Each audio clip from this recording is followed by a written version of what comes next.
এবার গাড়ি নিয়ে পড়তে বসছে, কিছু একটা করতে হবে। তাও আবার গাড়ি নিয়ে পড়াশোনা করি আমি, গাড়ি নিয়ে পড়াশোনা আবার গাড়ি নিয়ে করলে কোনোদিনও মন বসে? করতে লেখা লিখেছি তোকে আমি দেখাচ্ছি। গাড়ি নিবি না?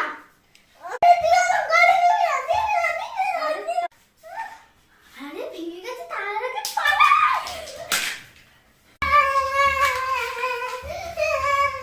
গাড়ি ভেঙে দিচ্ছে মা, এরকম দিদি ওর গাড়ি ভেঙে দিচ্ছে।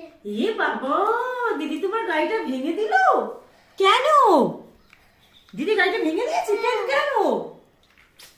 দাঁড়াও, দিদির ব্যবস্থা আমি করছি। মনা, আই মনা, শোনো। আমি গাড়ি ভাঙিনি ভাই, গাড়ি নিয়ে পড়ছিল তো ওই জন্য গাড়িটা ভেঙে গেছে, গিয়ে ভেঙে গেছে। তোকে দিতে হবে নতুন গাড়ি, হবেই না। তোমার নতুন নতুন গাড়ি লাগবে? এই দেখো আমি তোমার জন্য কটা গাড়ি রেখেছি নতুন নতুন। কটা নেবে বলো দেখি? কত